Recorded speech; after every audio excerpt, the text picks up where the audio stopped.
Buenas tardes. Querría agradecer al Consejo de Estado la invitación para estar aquí y personalizar en el doctor Pisa dicha invitación, porque para mí es un motivo de alegría y de satisfacción, primero, compartir mesa con conferenciantes tan ilustres y, segundo, volver a Colombia, que es un país que me gusta mucho y donde me siento muy feliz. En esta ocasión, el tema por el que me invitan es para que hable de la descentralización y de la configuración de un sistema tributario óptimo a nivel local. Es un tema relevante en el que España ha avanzado mucho en los últimos años porque, como saben, España es un país también descentralizado, donde existen las comunidades autónomas, que no se corresponden exactamente con los departamentos, pese a lo que algunos creen, y donde existen también los municipios de manera similar a lo que sucede en España, en Colombia. Y la configuración de un sistema tributario óptimo es una cuestión difícil, problemática, particularmente en Colombia ahora, y tiene una gran trascendencia porque, como es sabido, si no se consigue un buen modelo de financiación, es imposible que la Administración funcione de manera eficaz. Por ello, la intención de esta ponencia es contar algunas ideas básicas de la experiencia española para poner de manifiesto aquello que funciona bien y también aquello que funciona mal, por si les puede ser de utilidad a la hora de configurar su modelo. Un modelo que es ciertamente difícil. Es ciertamente difícil por varios motivos. El primero de ellos es la heterogeneidad de municipios a los que se refiere. Viendo los datos de Colombia, veo que hay más de 1000 municipios y definir un modelo tributario óptimo es ciertamente difícil porque, como es obvio, estos municipios son muy heterogéneos. Hay algunos que tienen muchos técnicos, muchos recursos, mucha capacidad de gestionar sus propios recursos, y hay otros municipios que son pequeñitos, en los que el modelo que se establezca para su gestión tributaria tiene que ser un modelo especialmente simplificado. En España sucede algo parecido porque todavía más incrementado el problema, porque tenemos más de 8000 municipios. Y de esos 8000 municipios, 8125, 62 tienen más de 100.000 habitantes y la gran mayoría, 7700, tienen menos de 20.000 habitantes. Por tanto, diseñar un modelo tributario que sea igualmente válido para Madrid y Barcelona y para otros municipios muy pequeños, como decía algún amigo, no es difícil, es imposible. Pues aquí pasa algo parecido. Establecer un modelo tributario que sea igualmente válido para Bogotá y para un pequeño municipio es prácticamente imposible. Y junto a esa primera dificultad, existe otra segunda dificultad que en España está, creo que, superada y que, sin embargo, en Colombia constituye un problema relevante en la actualidad. Y me refiero a la existencia de límites constitucionales a la configuración de ese modelo tributario óptimo. En concreto, los principales límites que existen, como todos ustedes saben, son los que derivan de la Constitución y básicamente son el principio de reserva de ley y el principio de autonomía local. El principio de reserva de ley, empezando por este primer principio, es un principio que, como ustedes saben, exige que el tributo sea regulado por ley. Es una idea básica. Es un principio que se establece como una reserva de ley relativa. No es necesario que todo el tributo esté regulado por ley, sino solamente los llamados elementos esenciales del tributo. Entre los elementos esenciales del tributo, como es lógico, se encuentra el hecho imponible o hecho generador, los sujetos pasivos, la base imponible y el tipo de gravamen. Y, por supuesto, también las exenciones, porque es la otra cara del tributo, las exenciones y las bonificaciones. Y en relación con este principio de reserva de ley, la primera duda que se puede plantear, que se plantea en Colombia y que se plantea también en España, es si los municipios, a la hora de aprobar sus tributos, cumplen ese requisito de reserva de ley. En un primer lugar, cabría pensar que sí, Cabría pensar que sí, porque ese principio de reserva de ley fundamentalmente lo que pretende es garantizar el principio de participación democrática. El pueblo tiene que participar en las decisiones que afectan a los elementos esenciales, como es la propiedad y la libertad. Por eso, desde el año 1415, en la Carta Magna, se establecía ese conocido principio de no taxation without representation. El pueblo tiene que participar para aprobar tributos y, consecuentemente, se exige ese principio de reserva de ley con base en este fundamento. Y desde esta perspectiva, algunos defendían que ese principio era suficientemente cumplido por los municipios, porque los municipios tienen una pequeña asamblea, el Pleno de la Corporación se llama en España, de concejales elegidos democráticamente y, por tanto, se podría pensar que esa garantía de participación democrática está suficientemente cumplida. Sin embargo, desde mi punto de vista y desde la perspectiva del Tribunal Constitucional Español, eso no es así. Eso no es así. Eso no es así porque, como señaló el Tribunal Constitucional Español hace ya muchos años, hace ya más de 30 años, el principio de reserva de ley cumple una doble función, tanto garantizar la participación democrática, por un lado, como garantizar la igualdad de todos los contribuyentes y la unidad del ordenamiento jurídico.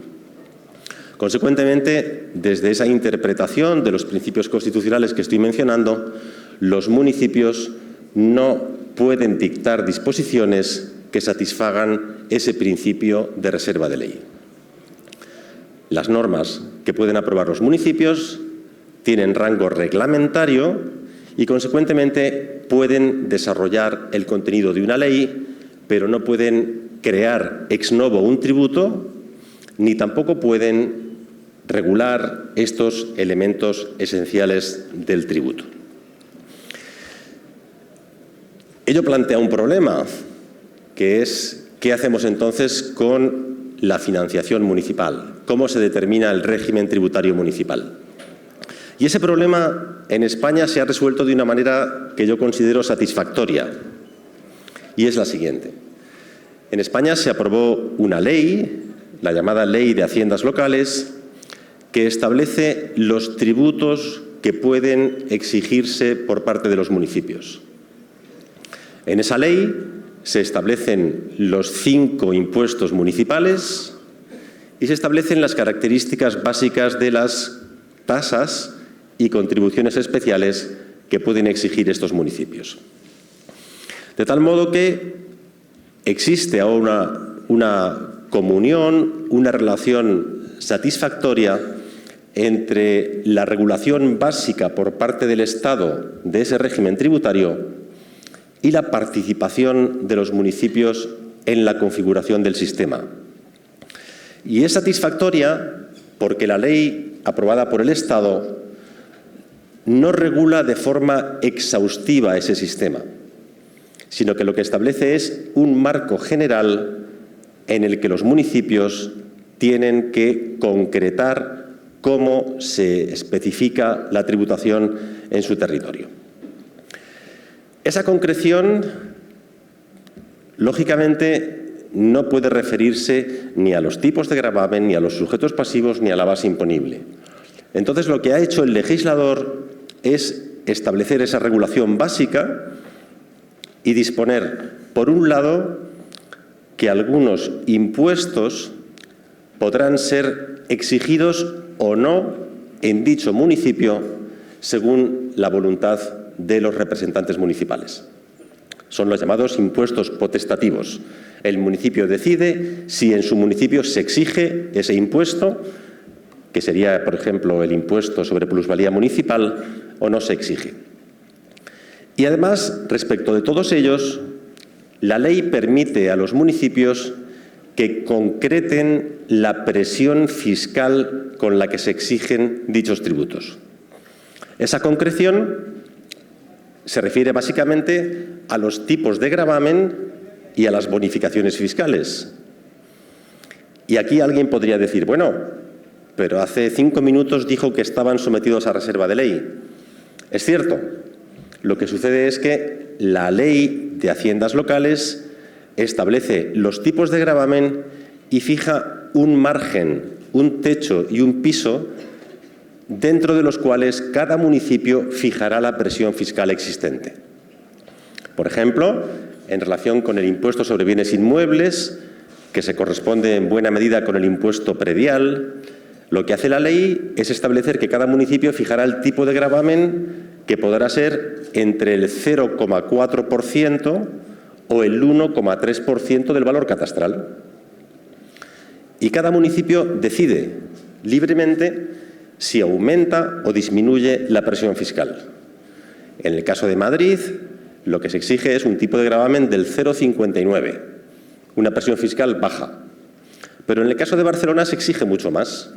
Entonces, cada municipio participa en las tomas de decisiones en aquellos márgenes que le han sido reservados por parte de la ley del Estado. Y lo mismo sucede en relación con las bonificaciones o beneficios fiscales. La propia ley establece unos beneficios fiscales o bonificaciones inexorables, por ejemplo, las que se establece para el Estado, para la Cruz Roja, para la Iglesia Católica, para lo que dispongan tratados internacionales. Y luego, respecto de otros supuestos concretos, las menciona las bonificaciones y deja en manos del municipio que decida su implantación o no implantación. Volviendo al ejemplo del impuesto predial, se establece una bonificación potestativa sobre las familias numerosas, de tal modo que los municipios que quieran reducir la presión fiscal en el caso de que el propietario del inmueble sea una familia numerosa, puede hacerlo porque la ley le ha reservado ese margen de decisión. De esta manera se cumple con el principio de reserva de ley y se cumple también con el otro principio que mencionaba antes, que es el de la autonomía local. El otro principio constitucional, que es la autonomía local y la autonomía financiera. Los municipios participan y tienen su propio margen de decisión. Un margen de decisión en lo que es muy relevante, que es la presión fiscal. Pero, sin embargo, se garantiza la unidad del ordenamiento jurídico porque en todos los municipios y en todo el territorio español se aplican los mismos tributos con las mismas características básicas. Esta valoración plantearía una última cuestión, que es saber si el modelo que estoy contando, que estoy describiendo, satisface el principio de suficiencia financiera. La Constitución también exige la suficiencia financiera a las corporaciones locales, a los municipios, y tal y como ha sido enjuiciado por el Tribunal Constitucional, se considera que sí. Se considera que sí desde una perspectiva que también es relevante contar. Porque, según el Tribunal Constitucional, no es necesario que todos los mecanismos de recaudación, que todos los recursos financieros del municipio sean recursos propios. De tal modo que es suficiente con que el Estado garantice la suficiencia financiera mediante recursos propios y también mediante transferencias. De tal modo que en el modelo actual los tributos propios representan aproximadamente el 62% de los recursos municipales. Y el resto de recursos con los que se financian las políticas públicas locales se obtienen a través de transferencias del Estado. Transferencias del Estado que en ocasiones están vinculadas a los ingresos del Estado, porque en ocasiones lo que se transfiere es un porcentaje del impuesto sobre la renta o un porcentaje sobre el impuesto sobre el valor añadido. Pero, lógicamente, con ello se garantiza la suficiencia de los municipios para hacer su propia política y, lógicamente, como una exigencia constitucional, el dinero obtenido tanto por tributos propios como por transferencias es un dinero que gestiona con toda libertad el municipio. La decisión sobre el gasto siempre es municipal. Aunque parte de los ingresos provengan de transferencias, esas transferencias del Estado no pueden ser condicionadas. Ese es el marco general del modelo español y ese es el alcance del principio de reserva de ley que, según el Tribunal Constitucional Español, debe interpretarse de manera especialmente flexible en relación con las administraciones locales, en relación con los municipios y también en relación con las tasas. Como ustedes saben, dentro del catálogo de tributos se incluyen los impuestos y se incluyen las tasas.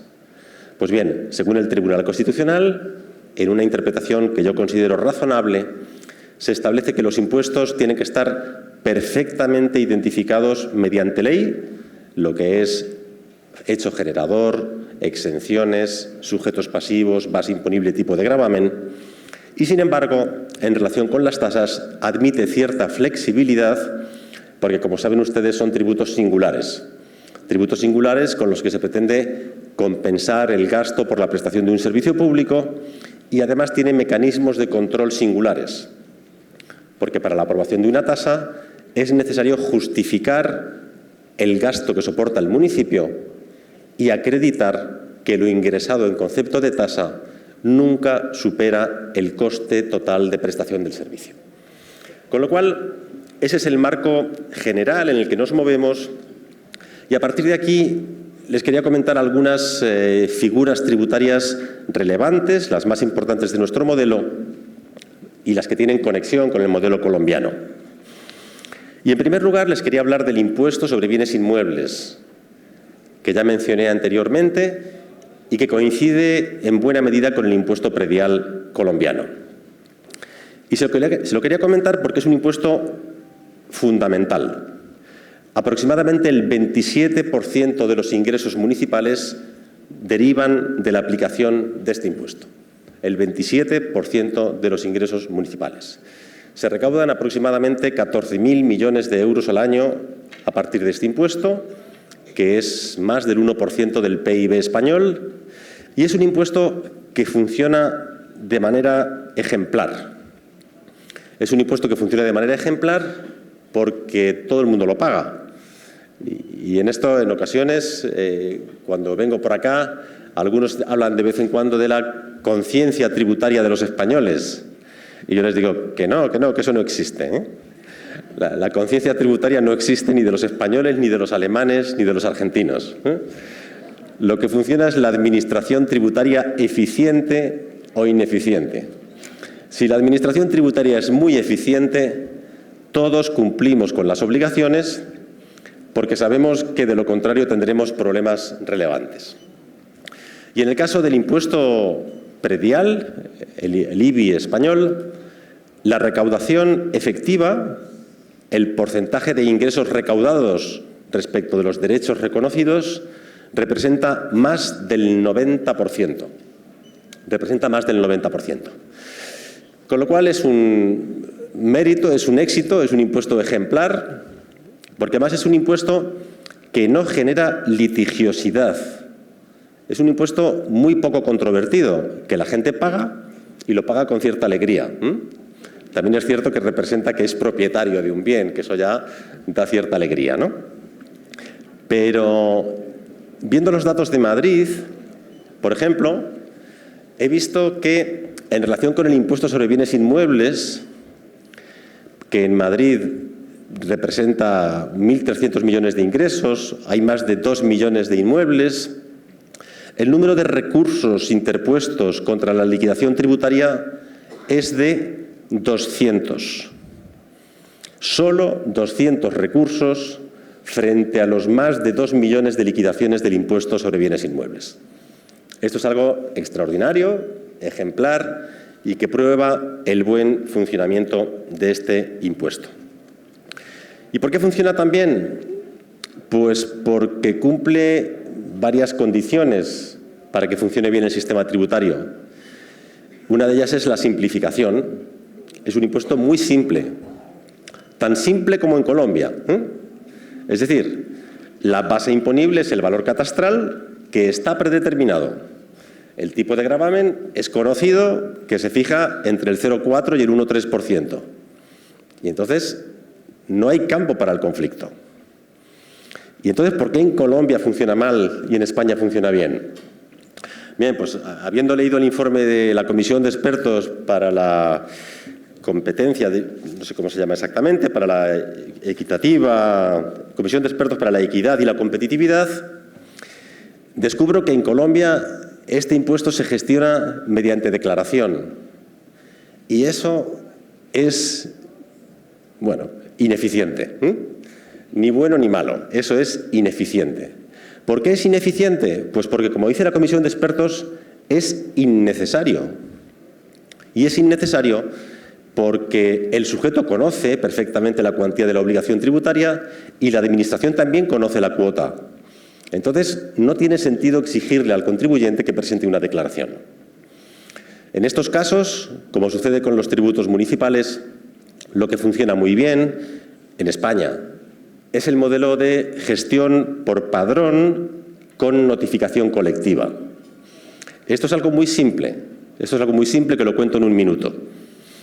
Significa, el sujeto pasivo, el contribuyente, no tiene que declarar nada, porque todos los datos obran en poder de la Administración.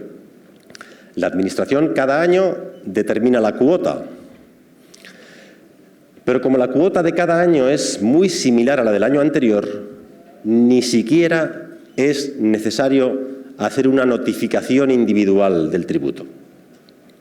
De tal modo que el municipio, durante un mes al año, hace una exposición pública de la lista de inmuebles, sujetos pasivos y cuotas, como si fuera una gran hoja de Excel. Y los contribuyentes pueden consultarla y de ese modo ver si está todo correcto o hay algún error. De este modo, con esta gestión por padrón y con notificación colectiva, se evitan enormes costes de gestión y se consigue, como decía antes, una recaudación efectiva extraordinaria, ejemplar, que supera el 90% con muy poca litigiosidad. Muy poca litigiosidad que también es trasladable a los demás tributos municipales, a los impuestos municipales. Viendo los datos de Madrid, como decía antes, he advertido que la Agencia Tributaria Municipal en Madrid cada año dicta más de 9 millones de actos tributarios. Más de 9 millones de actos tributarios. Sin embargo, el número de recursos presentados contra esos actos es de 2.000, lo cual pone de manifiesto que la gente no recurre. ¿Y por qué no se recurre? Pues porque no hay conflicto, porque la cuota es inexorable. Valoración catastral por porcentaje, entonces no hay ningún debate sobre si los gastos son deducibles, si los ingresos están bien computados, como pasa en otros impuestos. Está todo perfectamente determinado, todo perfectamente predeterminado. Con lo cual, esto nos pone de manifiesto cuáles deben ser las características del modelo tributario municipal. Y la principal es la simplificación. La segunda, la gestión por padrón y notificación colectiva que les acabo de contar. La tercera, que es algo que sucede mucho en España, que es quizá distinto de lo que sucede en Colombia, es que en España existe una enorme bancarización. Toda la gestión de pagos está bancarizada. Los sujetos, las oficinas de caja han desaparecido. Es imposible ir con dinero en el bolsillo para pagar algún impuesto. Directamente hay que hacer transferencias bancarias o domiciliaciones bancarias. Y además se permite la domiciliación bancaria. Eso significa que los contribuyentes podemos dar la orden a nuestro banco para que pague el impuesto predial cuando llegue su momento. Y lo hacemos casi todos los contribuyentes. ¿Por qué? Pues porque no hay sorpresas respecto de la cuantía. Si el año pasado eran $3.000, este año seguirán siendo $3.000 o $3.007. Y en segundo lugar, porque el modelo permite a los municipios establecer una reducción o una bonificación del 5% de la cuota en los supuestos en los que el contribuyente hace esa domiciliación bancaria. Con lo cual, todos ganan. Es el famoso win-win. El contribuyente gana porque se ahorra un 5% y la Administración gana porque no tiene ningún coste de gestión. Y toda la sociedad gana, por supuesto, porque todo el mundo paga los tributos. Que cuando hay contribuyentes que dejan de pagar los tributos, hay una parte de la sociedad que pierde porque contribuye con su esfuerzo y, sin embargo, está soportando el incumplimiento de los demás. Y en relación con ello también quería contar algo importante, algo relevante, que tiene que ver con esa autonomía y con esas dificultades que tiene la administración municipal para gestionar y aplicar los tributos. Y es que, en mi opinión, sería muy aconsejable que los municipios permitieran a una administración superior gestionar y recaudar los tributos. Esto alguien me insultará por allá al fondo, seguro, porque están los grandes municipalistas, los grandes defensores de la autonomía municipal, y sin embargo, yo que creo que también estoy cerca de esa postura, creo que es lo más inteligente, por lo siguiente. En primer lugar, porque los municipios, como dije antes, el 95% no tienen competencias para gestionar bien. En segundo lugar, cuando un municipio pequeño se enfrenta con un enorme contribuyente, con una entidad financiera o con una empresa petrolífera, se encuentra con que hay una desigualdad de armas y que entonces el contribuyente es capaz de poner muchos obstáculos para que la administración consiga cobrar. Y en tercer lugar, porque en mi opinión no hay ninguna manifestación de autonomía política en el acto de recaudar. Recaudar es una carga. Entonces, el municipio puede prescindir de la gestión y recaudación porque su autonomía política ya la ejercitó cuando aprobó los reglamentos municipales, determinando la presión fiscal. Esa es la verdadera autonomía política. El hacer esas tareas de gestión no es una tarea política, no tiene ninguna manifestación de autonomía política y, en mi opinión, es perfectamente lógico que lo haga una administración superior. Como ustedes saben, en Francia sucede así. Es cierto que Francia es un país especialmente centralista, pero en Francia la aplicación de los tributos según las condiciones fijadas por el municipio la hace el Estado. Y ustedes saben perfectamente que la administración tributaria del Estado es mucho más potente que la municipal y que sería mucho más eficaz para recaudar de lo que es en el caso de que lo haga el propio municipio. Y en España no sucede así, pero se ha producido en los últimos años un fenómeno que les quería contar en el tiempo que me queda, y es el siguiente. Como efectivamente la autonomía política se reivindicaba con mucha intensidad y existía ese problema en la gestión y recaudación de los tributos municipales, se han desarrollado en los últimos años modelos de delegación de competencias que funcionan de manera muy satisfactorias. Básicamente, consiste en reconocer la posibilidad de que los municipios deleguen voluntariamente en un ente superior, que en España lo ocupan las diputaciones provinciales, que se acomodan un poquito a los departamentos de Colombia, para que sean ellas las que recaudan los impuestos. De tal modo que el municipio se libera de esa carga de gestión. Además, como el acuerdo es voluntario, no cabe hacer ningún reproche a la violación de los derechos fundamentales de los municipios, al quebrantamiento del principio de autonomía política, a la imposición por parte del Estado de un modelo unitario frente a la descentralización. No, es todo voluntario. Paradójicamente, los municipios lo hacen con agrado y pagan por ello. Si el Estado se lo exigiera, estarían descontentos. Pero si son ellos los que voluntariamente pactan con el Estado, con esa administración supranacional, están encantados porque lo hacen como manifestación de un derecho propio de autonomía, aunque pagan un porcentaje de la recaudación obtenida que se la queda esa administración supramunicipal. Y cumpliendo mi compromiso temporal, termino aquí mi intervención y dejamos paso al siguiente panel. Gracias.